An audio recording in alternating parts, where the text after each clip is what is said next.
کا سوال یہ ہے، میں نے پچھلے جمعے پھر میرا سوال ہے کہ میں پوچھتا ہوں اس آدمی کو ضرورت کیا ہے ختم نبوت پر بات کرنے کی، جب امت مسلمہ کے متفقہ فیصلہ ہے کہ مرزائی کافر، اسمبلی نے بل پاس کر دیا کہ مرزائی ان کو اقلیت قرار دے دیا، اور جب سے وہ اقلیت بنے نہ ہم نے ان کی عبادت گاہ جلائی، نہ ہم نے ان کو قبروں سے نکالا، نہ ہم نے بس ٹھیک ہے جیسے عیسائی رہتے ہیں، یہودی سے کس ملک میں رہتے ہیں وہ بھی رہیں، اقلیت بن کرے کوئی اعتراض، پر تم انہیں کھینچ کھونچ کے کیوں قریب کرتے ہو؟ تمہارا کیا جرانہ ہے ان کے ساتھ؟ بتاؤ تو صحیح۔ ان لوگوں سے ان کو چاہیے اپنے منہ میں لگام ڈالیں، اور اگر نہیں ڈالیں گے پھر انشاءاللہ ڈالی جائے گی۔ تو وزیر قانون صاحب کو کیا مصیبت بنی ہوئی ہے نیا فتویٰ دینے کہ ہے کوئی شوق انہیں دینا چاہیے فتویٰ؟ کہتے نہیں مرزائیوں میں ہمارے درمیان تھوڑا ہی فرق ہے۔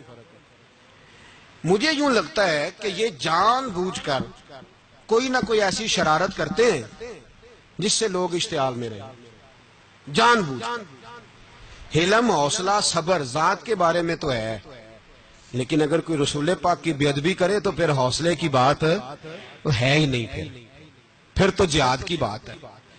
اور میں دیانتداری سے مسجد میں باوضو بیٹھ کر جمعے کے دن مشورہ دیتا ہوں حکومت کو اور وزیر قانون کو مشورہ دیتا ہوں کہ نہ فرعون کی حکومت ساری زندگی رہی، نہ نمرود رہا، نہ جاج بن یوسف رہا، نہ یزید رہا، اور یار درباری بن کے حکمرانوں کی چاپلوسی کرتے کرتے تم یہاں تک آ گئے ہو کہ اب نبی پاک کی عزت کو آنچ ڈالنا شروع کر دیا ہے۔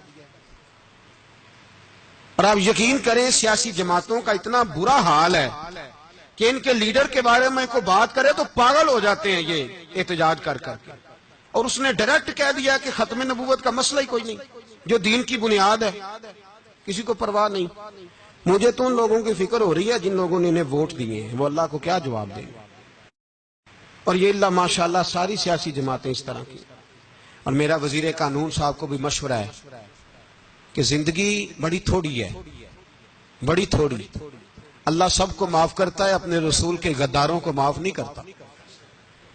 اور یہاں تمہاری گاڑیوں پہ جھنڈے لگے ہوئے ہیں، وہاں بھی تمہارے جھنڈے لگیں گے، پر اسی یہ لگیں گے کہ یہ غدار ہیں ناموس رسالت کے، یہ جھنڈے لگیں گے۔ شرم کرو اور ڈر جاؤ، بس کر دو، تمہارے منہ میں اب دانت پورے نہیں رہے۔ کوئی شوگر کا مریض ہے تو کوئی بلڈ پریشر کا، تو کوئی ہارٹ کا، تو کوئی کینسر کا۔ شرم کرو اور اپنی قبر کی بھی تھوڑی سی فکر کرو۔ بتاؤ پاکستان کے کتنے صدر گزرے، وزیر اعظم گزرے، تو ان کی قبریں کہاں ہیں؟ کوئی جاتا ہے ان کی قبروں پہ؟ کسی کو خبر ہے؟ کیوں اپنے لیے جہنم کٹھی کرتے؟ سارا کچھ دنیا داری رہ گئی ہے، سارا کچھ صرف یہی رہ گیا۔ حضرت ابو بکر سردار تھے، حضرت عمر سردار تھے قبیلے، حضرت عثمان سردار تھے، انہوں نے سرداریوں کو ٹھوکر مار کے رسول اللہ کے قدموں میں بیٹھنا پسند کی، سرداریاں چھوڑ کے غلام بن گئے۔ تم سرداریاں بچانے کے لیے رسول اللہ کی غداری کرتے ہو، شرم نہیں آتی؟ اور قوم شکوہ ہے مجھے ان لوگوں سے جو مولوی تو کہہ دیتے ہیں تو سیاست نکار، اور کسی سیاست دان کو منع نہیں کرتے کہ جب تجھے سورت فاتحہ بھی نہیں آتی تو تجھے کس نے اجازت دی ہے اتنی بڑی بات؟ مرزائی کل بھی کافر تھے، آج بھی کافر ہے، اور قیامت تک، اور جو ان کے کفر میں شک کرے وہ بھی، اور پکا بے ایمان ہے، کافر ہے۔ وہ وزیر قانون ہو یا صوبائی ہو یا وفاقی ہو، من شک فی کفر ہی فقط کفر، جو مرزائی کے کفر میں شک کرے وہ بھی کافر ہے۔ ہمارے رسول آخری رسول ہے، ہم کسی کو یہ اجازت نہیں دیں گے کہ وہ ختم نبوت میں رخڑا ڈالنے کی کوشش کرے، ہم کسی کو یہ اجازت ہے۔ اور تم نے قوم کو لوٹا، لوٹتے رہو، اب ایمان پہ ڈاکے تو نہ ڈالو۔ تمہیں دولت لوٹ کے پیٹ نہیں بھرا، اب ایمان لوٹنا شروع کر لیا۔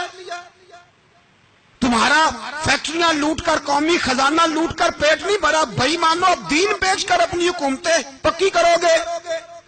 اور وہ لوگ بھی تیار ہو جائیں جو ان بھائی مانوں کو منتخب کرتے ہیں، ان سے بھی سوال کرے گا ختم نبوت کا موضوع قیامت کے دن کہ تم بتاؤ، ان کو سپورٹ کرتے تھے جو رسول اللہ صلی اللہ علیہ وسلم کے بعد بھی کسی نبی کو نبی ماننا درست جانتے تھے۔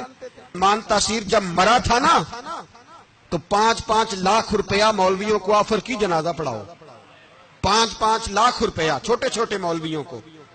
اور داتا صاحب کی مسجد کے خطیب بھی صوبائی جو تھے وہ خطیب تھے، ملازم تھے، انہوں نے کہا کہ ایمان نہیں بیچنا، نکالنا نوکری سے تو نکال دو۔ اور بادشاہی مسجد کا مولوی جس کا پتہ ہی نہیں چلتا، کبھی کدھر چلا جاتا ہے کبھی کدھر، یہاں تو وہ بھی کھڑا ہو گیا، اس نے کہا نا ایمان نہیں بیچنا۔ گورنر ہاؤس کی مسجد کا امام کہنے لگا کہ بخشا جانا نہ جانا یہ تو رحمت الہی کا معاملہ ہے، پر اتنا گندا جنازہ نہیں پڑھنا۔ اور وہ مولوی آج تک پتہ ہی نہیں کدھر گیا جس نے اس غلیظ کا گندا جنازہ پڑھایا۔ تو بھائی اپنی قبر حشر کو، جب جہاں تمہارے جنازے نہیں پڑھے جا رہے تو وہاں تمہارا کیا حال ہوگا؟